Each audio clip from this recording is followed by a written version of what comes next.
Okay, so apparently I can't go live on Instagram because a post from 2020 went against its guidelines. So here we are on Facebook. But gosh, this is kind of like really hard for me to do because this has been such a personal journey that it's like hard to share, especially with people who don't know me personally. But here we go. So this is my story of how I came to Egypt and why I came to Egypt. So a lot of the questions I got from people are going to be answered if I tell the story. So I'm going to tell the story first and then answer kind of like the other questions of what life is like in Egypt. So today is my 1-year anniversary of being in Egypt. It makes me kind of tear up to think about a year ago when I first arrived here, and I woke up, I arrived during the nighttime. It was like maybe like 2 a.m. And so I woke when I got to the apartment or the hotel I was staying at. It was probably like 3 a.m. and I was so tired. I slept maybe till 6 a.m.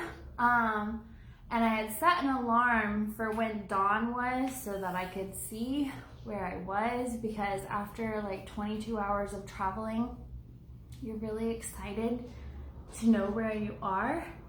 And for me, this was such a big deal. So it was really important for me to like see where I was. So I probably got maybe like 3 hours of sleep, and maybe not even that, because you know, like when you've been traveling so much and you're just kind of like on this like high and excitement, but you also are super exhausted. So when I woke up, it was like maybe like a little bit after 6 a.m. and I could see there was sunlight through my hotel room, and I was in Egypt. So I actually filmed my reaction and you can see it in my Instagram stories, and there's some like Facebook lives of me videoing like walking up the steps out of my hotel room and walking up these stairs to a rooftop that overlooked the pyramids. And literally I'm across the street from the complex pyramid, so there's no buildings blocking, and I'm just seeing the pyramids for the first time after like 22 hours of traveling and surrendering my entire life to the universe. And seeing this, like, I remember I was so flooded with emotions that I just couldn't tell whether I should laugh out of excitement and happiness or I should cry, because it was just such a powerful moment. So that was me a year ago to right now. And I'm sorry, my hair is like out of control. And it's really hot. So today is my 1-year anniversary of living in Egypt, and that day that I walked up and saw the pyramids was a year ago today. And so a lot of people have been asking me like for my story of like how I came to Egypt and why I stayed, because this was a surprise to a lot of my friends in my community, because I did not share this. I did not tell anyone what was going on internally and this story, because it was so personal, and I actually was trying to like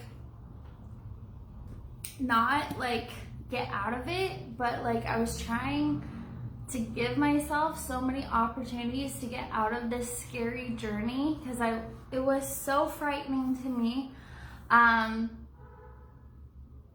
So I didn't tell anyone because I didn't want to be a failure. So a lot of people have been asking for the full story and how I chose to come to Egypt, how I knew to come to Egypt. And so I think after a year, it's time to finally share, and it feels so special to do this like on my anniversary. So let's begin. How did I come to Egypt? I'm an American girl. Like, I call myself a West Coast baby because I was born in Auburn, California. It's like area outside of Sacramento. So like I am like a California baby and have lived in like Alaska, Hawaii, Oregon, California most of my life. So the West Coast is like my territory of the United States. So like, how did an American girl get to Egypt?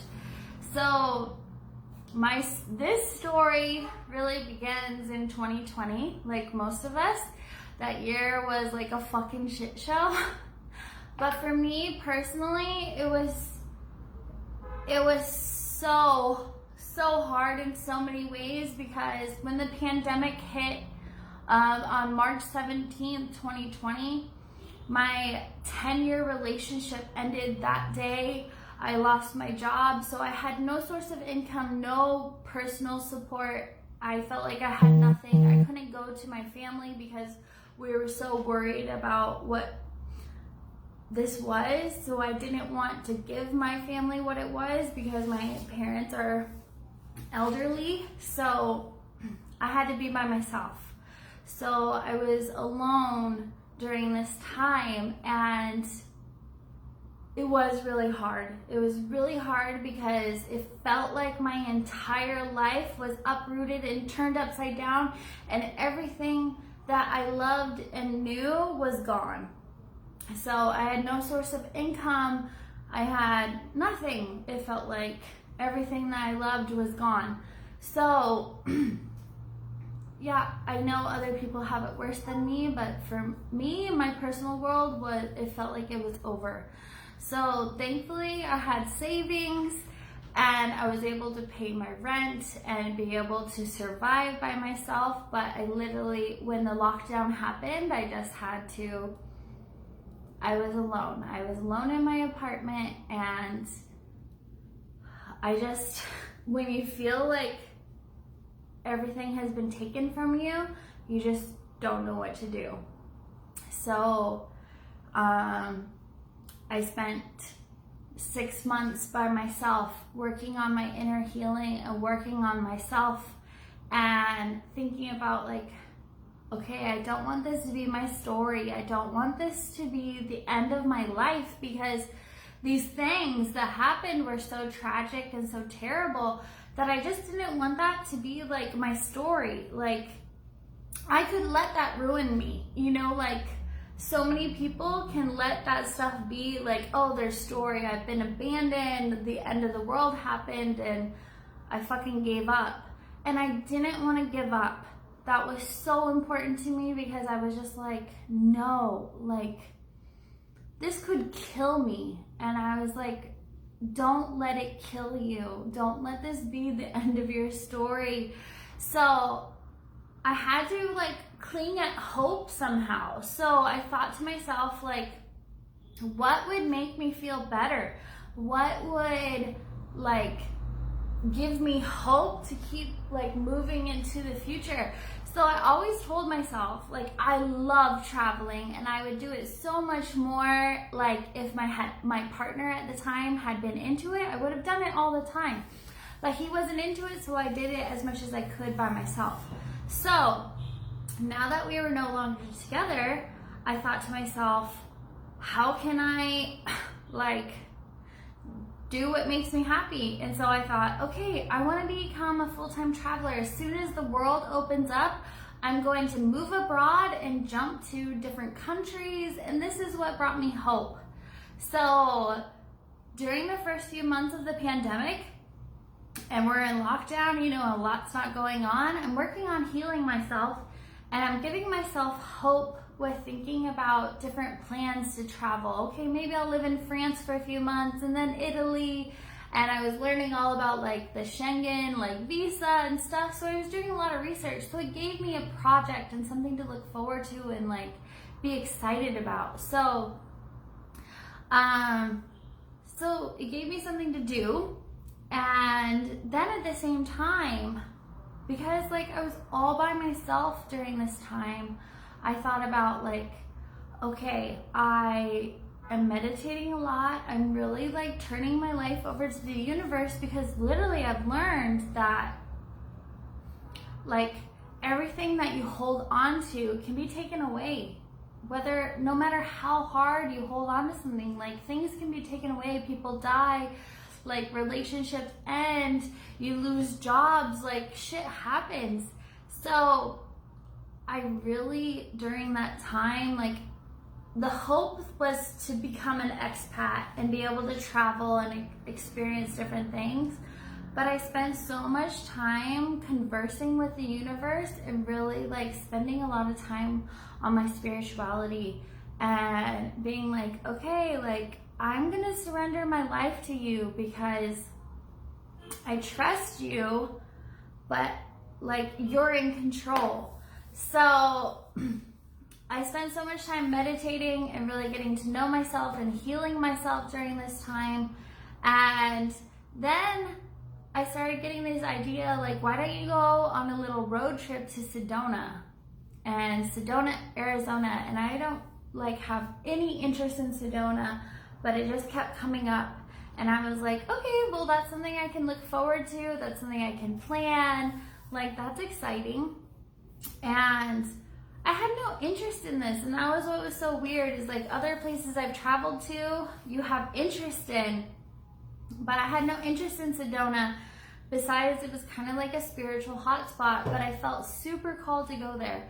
So it gave me something to do during the pandemic, and so I just planned a trip. But usually I am the person that plans everything to a T. But I learned through all of this, like, I need to surrender more to the universe. I need to trust it.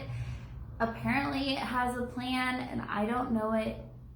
So I just was like, okay, fine. We will go on a trip to Sedona, me and the universe, and I'm just gonna let it lead me. Whereas before, I was the kind of person who was like, I need to be in control of stuff. Nothing else is gonna lead me. I'm in control. But this time I was like, you know what? It's okay. I'm gonna let something else take control. And I could do a whole other live on how freaking magical that road trip was. Like, so many magical things happened for me. So many like personal things. I felt like I was on a cloud 9 as I like traveled in my car down to the Southwest, and just like so many beautiful experiences happened that were outside of me that I did not plan. And they are so meaningful to me that, like, yeah, it was amazing. So when I went down to Sedona, when I finally reached Sedona, I found this perfect Airbnb. I found this perfect family that brought me in and felt like the spiritual parents I always wanted. It was just this super synchronistic experience. So while I was there, I just had no plan. I just was like, you know what? Like, during the pandemic, I had no job. I had nothing. I was starting my own spiritual business of doing Reiki and spiritual coaching, but like that was just like the beginner of it. Like, I was still trying to like figure out who I was, but I knew I needed a business to support me. So I really was focusing on my Reiki at the time. But at the same time, I still knew I needed to do healing for myself so I can be more stronger on my own. So while I was in Sedona, this is when Egypt started to come up. So because I had kind of surrendered to this road trip, I was like, okay, universe, you guide me. I'm just here for the magic. You show me. I will do what you're asking me, but I'm on board. So many magical things happened. So I really gained this trust and faith in the universe on that road trip. So while I met this friend, her name's Leah, and I love her to death. I met her, she was staying at the Airbnb at the same time as me, and it was just so synchronistic, and we became friends really quickly. So we would go to this creek that was nearby through like a forest of our Airbnb, and we would go there to meditate and just feel the energy and just enjoy our time there and be super present. So while we would walk there, I would start getting these like feelings of like, oh, the reeds remind me of Egypt. Like, this is so crazy. Like, what are the odds this reminds me of Egypt? And then I was like, okay, well, maybe because I'm listening to The Alchemist while I've been driving, that I'm getting these thoughts. But at the same time, I was like, you know what? Like, why would I be getting these thoughts? When you start to become really in tune with the universe, like, things just make sense. You don't have thoughts for no reason. Like, stuff comes into you for a reason. So I just started seeing these reeds or things that remind me of Egypt and remind me. I'd be like, I've never been to Egypt, so why does this remind me? But I guess this makes me think of Egypt. So one day we went to the creek and we were meditating. I was meditating. I don't remember what Leah was doing. Doesn't matter, but I was meditating in the creek, and I can literally remember it like it was yesterday. I just remember the universe was like, so when you become very spiritual, and especially when you have like meditation like really down, the universe talking to you is like, it's like a real conversation. It talks back and forth just like that. It's really cool and I absolutely love it. So I was meditating in the creek, and all of a sudden the universe was like, you need to go to Egypt. And my first thought was like, okay, yeah, I would absolutely love to go to Egypt. And it was like, no. It interrupts me. That's why I love this spiritual journey. It interrupted me and was like, no, you're gonna go this year. And I was like, geez, going to Sedona felt like a big road trip. Like, how would I go to Egypt? Like, that seems huge to me. So the universe just kept battling me on this. It was like, no, like, you don't understand. And it's August by this time. Like, it's August when I'm in Sedona, and I was like, how could I be going this year? That seems like crazy, because like Egypt takes so much to plan, or like I always plan my trips like 6 months out in advance, and like that's too soon. It's too soon for such a big trip. And the universe is like, you need to be there by the winter solstice. And immediately in my mind, I knew exactly what date that was, because the universe tells you stuff. Like, you receive downloads and you just know this stuff. So I was like, oh, like, that's this year. Like, I was like, how in 2020 am I going to go to Egypt? That seems unobtainable. That seemed like too big a goal. I don't understand how it's going to happen. Like, it's August already. I haven't planned anything. And it was basically, that was kind of the end of the information. And I was just like, what? Like, I've surrendered my journey to this universe. Like, okay, I'm trusting you. Like, we've had this great time in Sedona, and I trust you for my future. But at the same time, I was like, how can you ask such a big thing of me? Like, Sedona is one thing, but now you want me to go to somewhere that, like, for most Americans feels very volatile. And I was honestly so scared. Like, Egypt has, like, I know from my American perspective that Egypt, like, everyone is like interested in ancient Egypt, and it sounds fascinating, but like, when we think of Egypt now in modern times, the media has made us feel like it's this volatile country, and it just gets looped in with the Middle East. So it's like going to Afghanistan, like, to Americans, like, because we don't know what it's really like here. So I absolutely horrified that the universe would ask something so big of me. But I saw the pyramids and I knew I needed to be here. And I was like, okay, whatever you say. But at the same time, I was like, you know what, I could just ignore this. I can ignore this if I want it. But like, this is scary.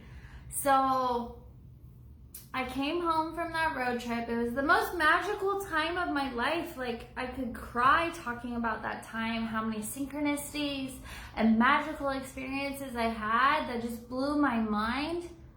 So how could I ignore at the same time it asking me to come to Egypt? Because it was all looped in. And how could I ignore that when it's all together? And so I really tried to ignore it because it was too scary to me. And I was like, that's too much. You're asking too much. So I came back home to Portland where I lived, and the next couple of months, I tried to ignore it. But I was just like, how can I ignore something that came to me during the most magical and wonderful time of my life? Like, how can I ignore that? And I would regret it if I ignored it completely. So at the end of September of 2020, I started selling everything I owned. Like, I started selling everything I had and was like, okay, I guess I'm doing this. And by Thanksgiving, I had moved back to my parents. We're a couple hours away, and I had sold everything, and I was still terrified. I left myself so many outs because I was just like, this is the hardest thing I've ever done. So I was at my parents for about a month, and I thought it'd be good to spend time with them before I left. Like, I still was moving forward, like still moving towards Egypt, but at the same time, I was just like, I'm giving myself so many outs in case. So it wasn't until a week before the universe told me the exact date to fly here. Like, I got a mentor, someone who's kind of done these hero's journeys and someone who's given this up before, and I just needed someone to help ground me into this like scary thing. And at the same time, I just want you to know, I didn't tell anyone what was going on besides like my parents and my bestest of friends, which were like maybe 2 or 3 people. I did not tell anyone because I did not want to come off as like a failure. I did not want to say, oh, I'm moving to Egypt, and then fucking chicken out, which like I was like ready to, because that was too fucking scary. So I just gave myself so many outs and just did not commit. So it was literally a week from when I was supposed to arrive, December 13th, I bought my plane tickets, and they were hella expensive because I waited. And that's what I get because the universe told me when to buy, and I was just too fucking chicken. So it is what it is, but it's totally been worth it. So I think I was so scared. I was so scared to commit to this journey because it felt so much bigger than me, and it felt like something I couldn't handle, and it was scary in the idea of going alone. So what helped me really like get on board with this was I had told myself, okay, if you ever are not in your relationship and the opportunity presents itself, you will go travel and live in different countries. So maybe Egypt is just your stepping off stone. Like, it would be really cool to see the pyramids and then go off to Croatia. So I had like my Airbnb set up in Croatia for 10 days after Egypt. So I planned to be here for 10 days, and then I was gonna go off to Croatia for 3 months. And then I would hop around to Europe to wherever would be available to me. So at the same time, I'm like, okay, this makes me feel better. I'm just getting my dream life started. We'll just start in Egypt. It's a win-win. The universe gets what they want and I get what they want. So this mentor that I told you about, at one time in one of our sessions, he was just like, yeah, I don't really see, I have this feeling that you're not going to leave Egypt anytime soon.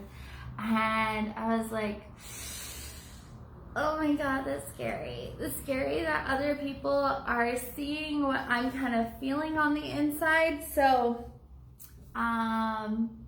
it is what it is. So I just kind of was like, okay, that's nice. And just tried to not give it energy because I was honestly so scared. I was so scared to come here alone because I really thought I was going into some like crazy country that I wouldn't survive in. Like, that was my worst fear. So now we're like a week away from like coming to Egypt, and I'm being like, okay, I guess we're really fucking doing this. So I really struggled with like my PCR test. Like at that time, a year ago, there are only so many times you could go get a PCR test. And here was the hard part, is Egypt allowed you to have a 96-hour window. Well, my flights that I booked were about 22 hours, but the PCR test would take 76 hours or 72 hours, something like fucking 3 days to get the results from your PCR test.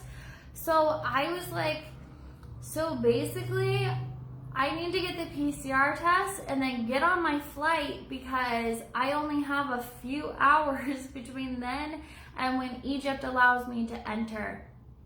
This was the most stressful part, and this is when I was just like, okay, if it doesn't work out, I don't have to go. But at the same time, I was like, you already gave up your entire life. Like, if you stayed, you have nothing. You have only a few things you really love left. So, like, you should probably go because it's gonna be better for you than if you stay. So I was like, okay, fine. So I had to leave my parents' house, get a PCR test within the 96-hour window, which was on the way to where my flight was, which was 3 hours away. My parents live in Bend, which is 3 hours away from Portland. So I think in Eugene, which is like an hour and a half from Portland, I was able to get my PCR test. So then I could start getting the results. Like, I had to wait 72 hours to get the results, but my flight is like the next day. So this is where the faith really had to come in. So I got on my first flight to LAX from Portland and did not know my PCR test results, and had to have the results on my layover from LAX to Moscow because of course you needed to get into Moscow and then on to Egypt from Moscow. So I'm at LAX and I'm just like, oh my God, like if I do not get my results in time, I'm gonna have to fly home back to Portland and my life is over. Like, at least everything that I've been like planning on is over. So I was already starting to like look up my friends in LA and like who can I stay with till I get another flight, or like who can pick me up, blah, blah, blah. So like I was prepared because I was just like, this is fucking too close. This is too much. So as maybe 15 minutes after I landed in LAX, it was probably like 48 hours. Like, you're supposed to get your results within 72 hours. So it only been like 48 hours, so maybe 2 days. Within 15 minutes of me landing, I had my results. And at this point, I just was like, fuck. Like, this is what the universe wants of me. Like, it is making a way. Like, it told me to come to Egypt, and it's making it happen. And this is fucking scary. And I was just like, I guess this is happening. Like, there's no backing out now. And this is how much I gave myself so many outs, is I got my laptop open and I was just like, okay, I need to find a fucking hotel. How am I gonna get from the airport? Like, I did not plan anything because I was ready for myself to fail. I was ready for it not to work out, for this to be some fucking crazy idea that the universe was not on board, that the universe is not real. This is all a figment of my imagination. But instead, it worked out. And the hilarious part is I had bought this brand new laptop from Best Buy on Black Friday, so it was brand new. I opened it up at the LAX airport. I'm like, hey, I need to find a hotel. I need to find transportation. I don't know. Like, I guess we're really doing this. Like, and my laptop dies. And I'm like, what the fuck? You're brand new. How am I don't even know. Like, it literally wouldn't turn on. It was charged and it still wouldn't turn on and give me a blue screen. I was like, oh my God. So I was just like, okay, like, I guess we'll figure out in Egypt where to have this fixed. But I don't know, like, I'm like imagining Bedouins, like, fixing my laptop. I'm just like, I don't even know where to go in Egypt to do this. So I was like, okay, great. Well, I guess I have my phone. So on my phone, I had this woman that worked through like tours and stuff. She was recommended to me by another travel couple. So I reached out to her, and in my layover at LAX, like, I was able to talk to her. She actually responded.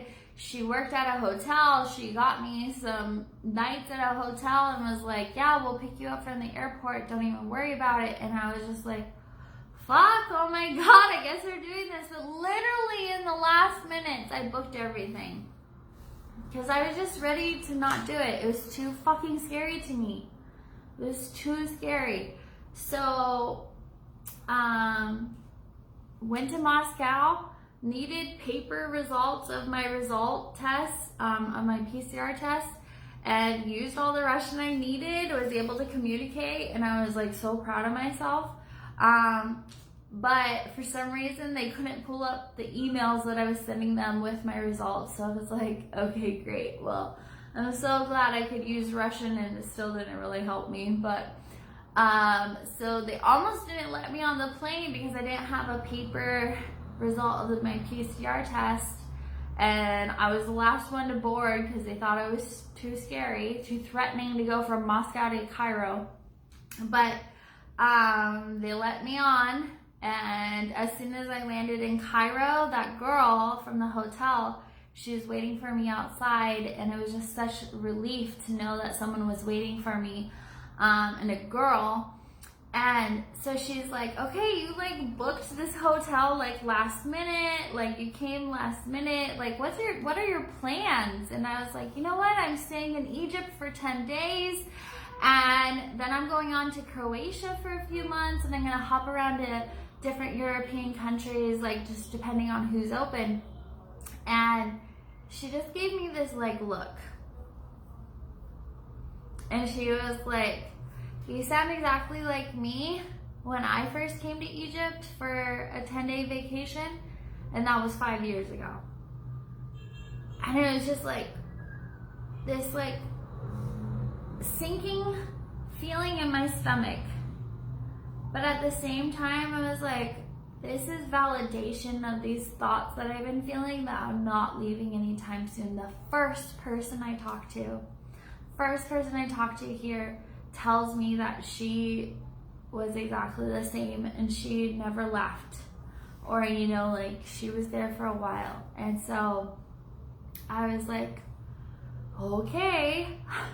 So she took me to her, she worked with another hotel owner, and so she managed a few hotels and worked with him.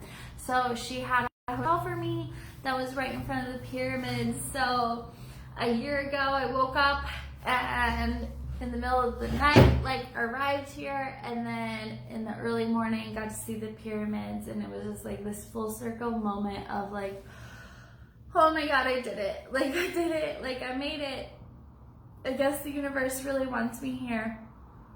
So, yeah, when I talked to her the next day, she actually stayed the night over, and so it was really nice because the next day she like talked to me and was like, you know, I've been here, like I know exactly how you feel, like I've stayed here, and she like was super helpful to me at the time. And I had told her too, like my laptop stopped working in LA, and that's why I was just texting you on my phone.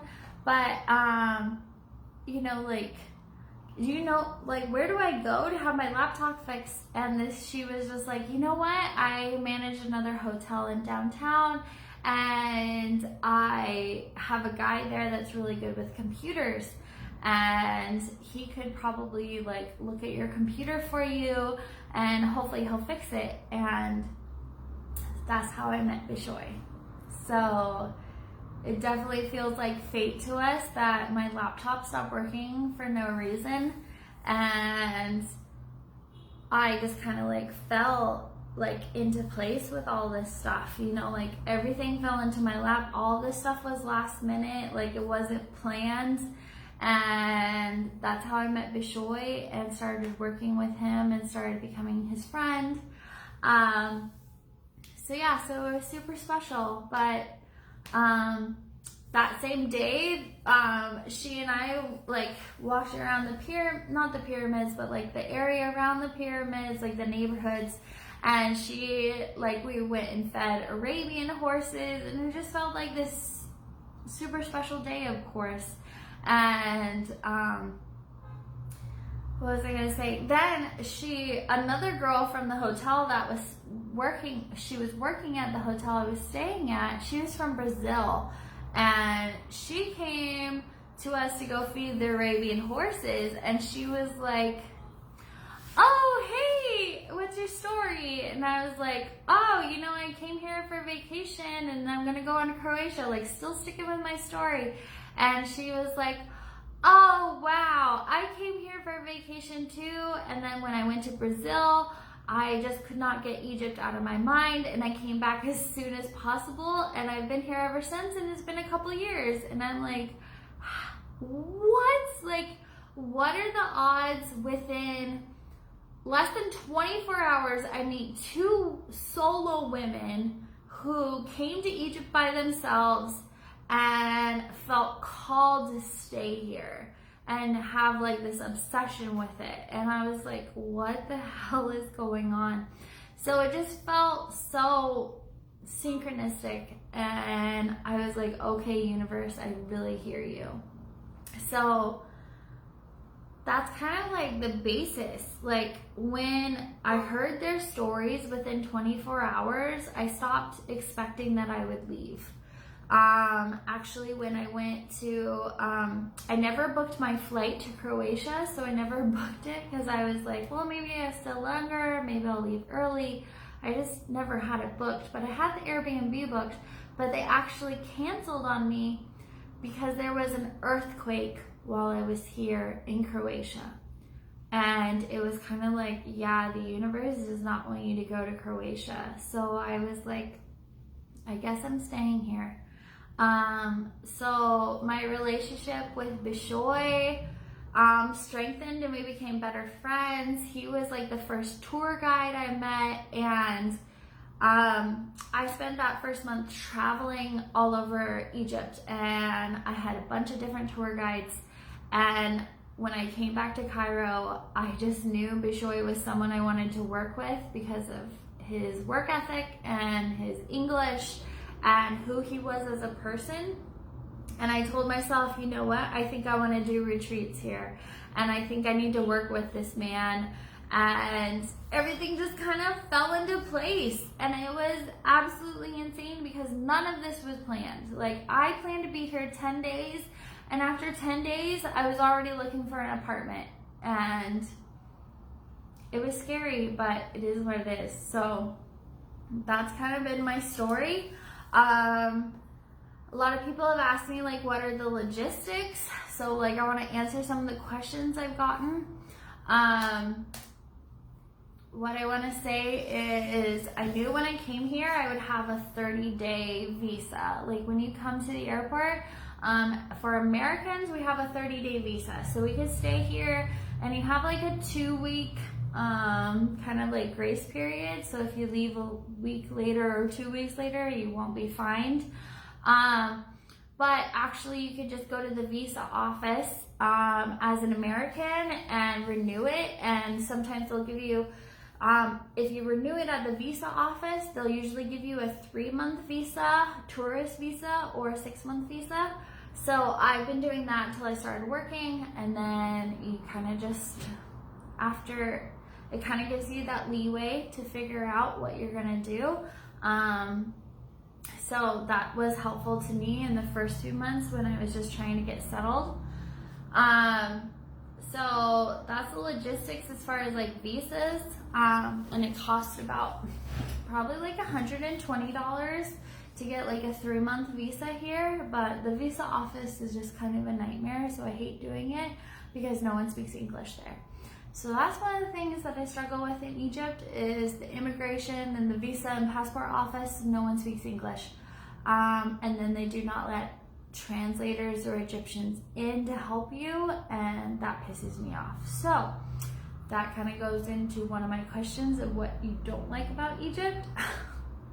But as far as living here, that's kind of the process. You'll either get a tourist visa or you can get a work visa or a student visa. It just depends on your circumstance, but it's super straightforward. And if you can survive the visa office here, then you're golden.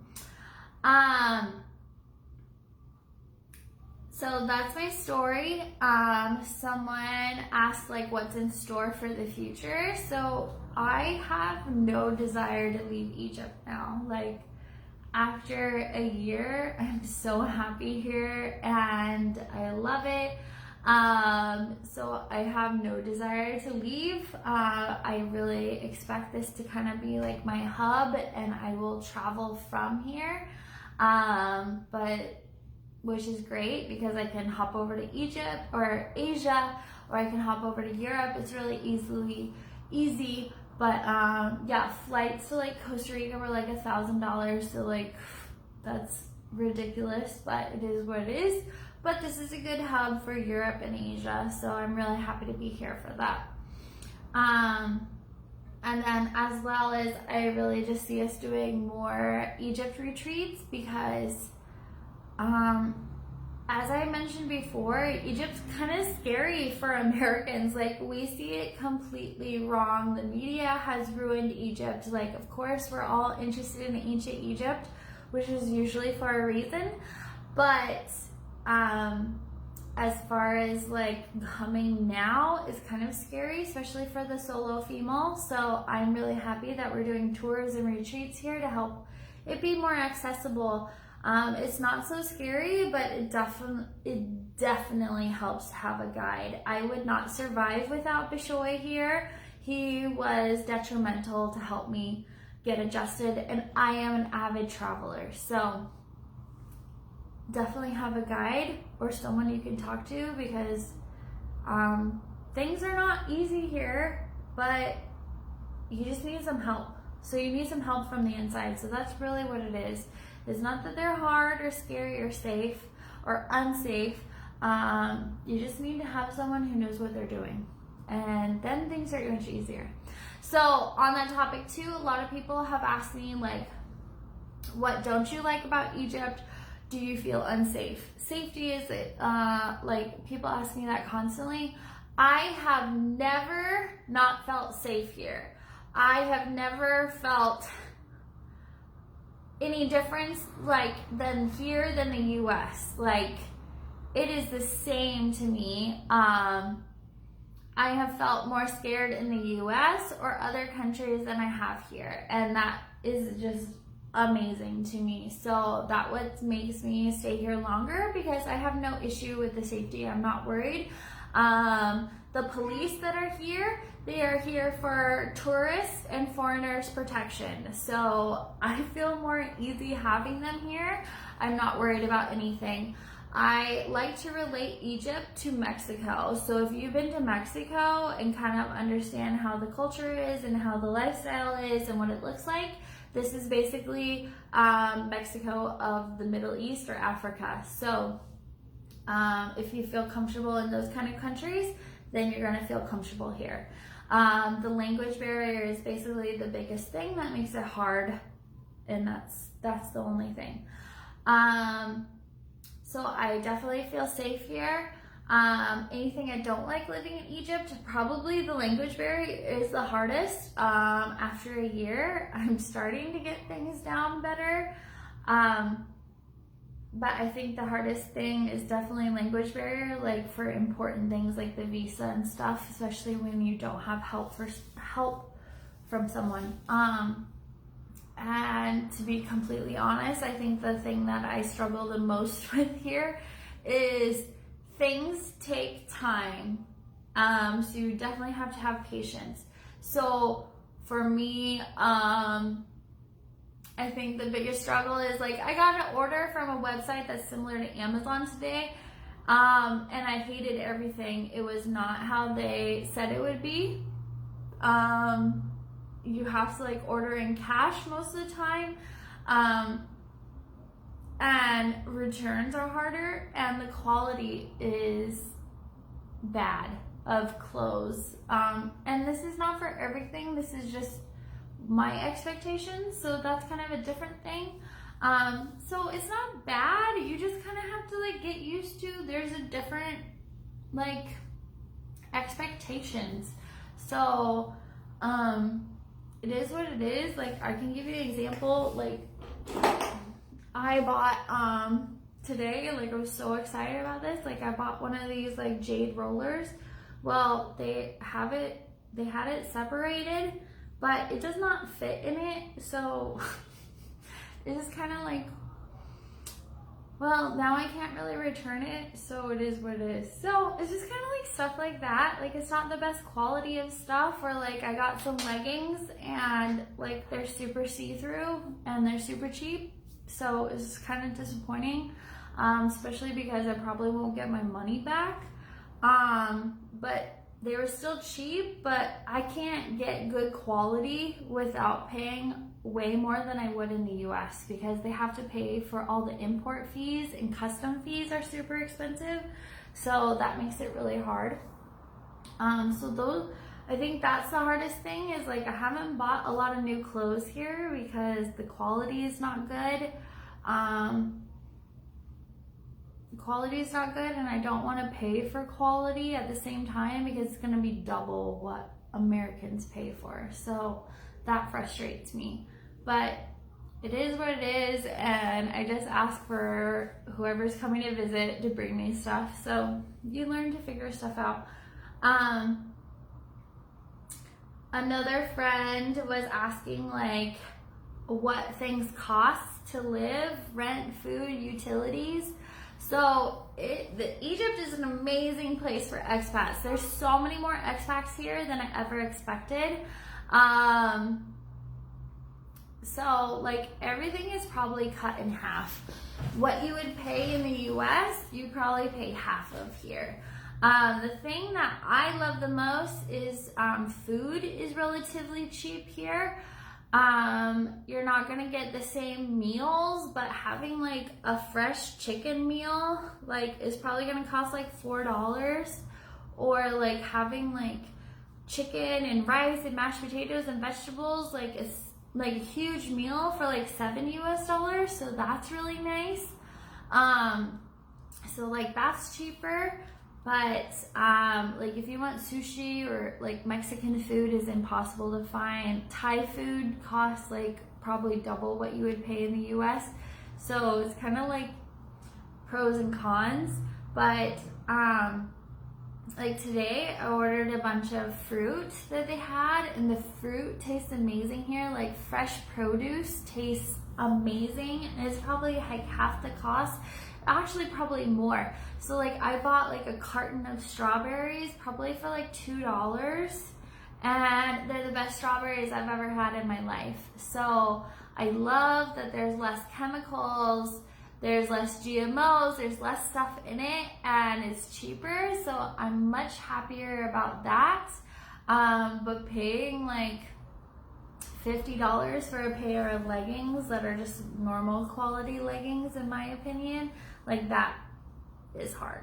So there's pros and cons, but for me as an American, for me personally with my journey and how I can handle stuff, because electricity and power and water does go out every once in a while here, you just have to be super flexible. You have to be super patient, because it's just a different country. You can't have your expectations to be the same, that everything is always working.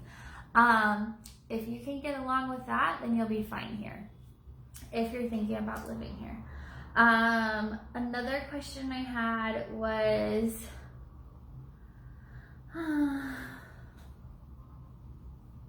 if you're interested in tours and retreats, so on my business page, Escape to Egypt on Facebook, I have reviews and pictures from our retreats and our tours there.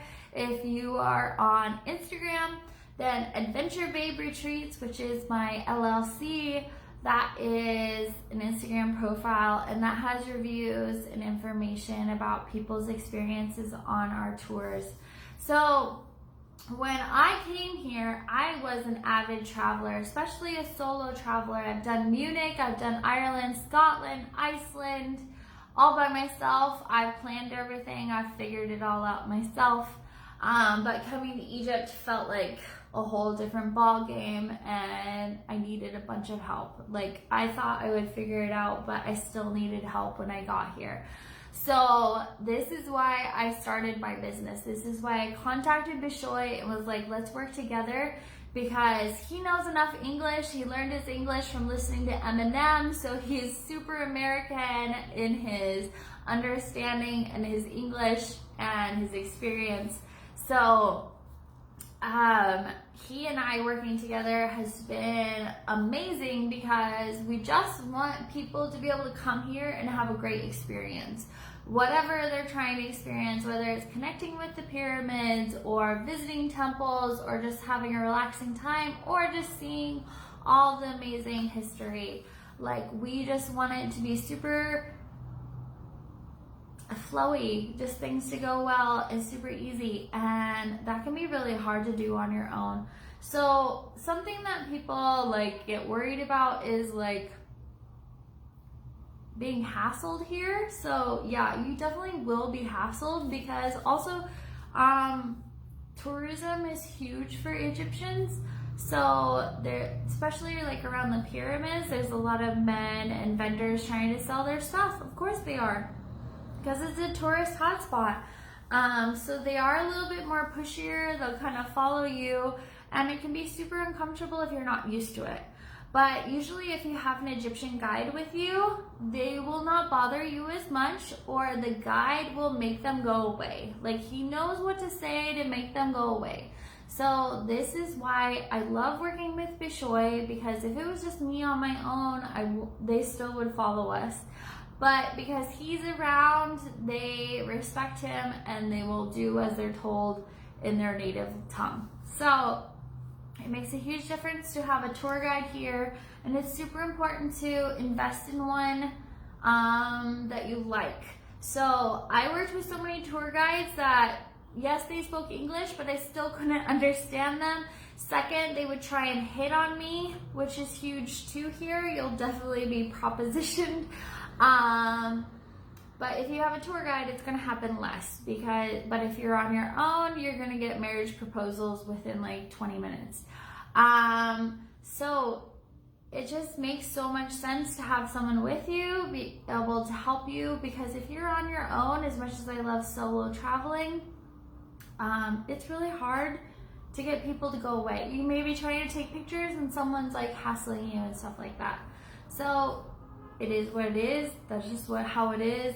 They're not trying to be rude. This is just how they make their business. So you just have to be okay with that. But once you're okay with that, it's like an awesome time, and having a tour guide to just get them to go away It's amazing. And then we take awesome pictures. So if you want to see our reviews, go to Escape to Egypt on my profile on Facebook.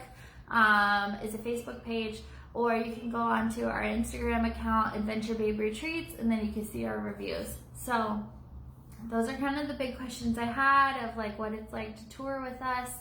We just try to make it super comfortable. I try to bring the American side to it, and Bishoy brings the history, but I bring the like translation part of like, okay, what do you really want? Let's do it. Let's take pictures. So it's really worked out for us, and we're really excited about what 2022 has in order, because this year has been amazing. So if you ever are feeling called somewhere and you can't really explain it, but you feel this undeniable call, I cannot recommend enough to follow that, because I'm living my dream life now.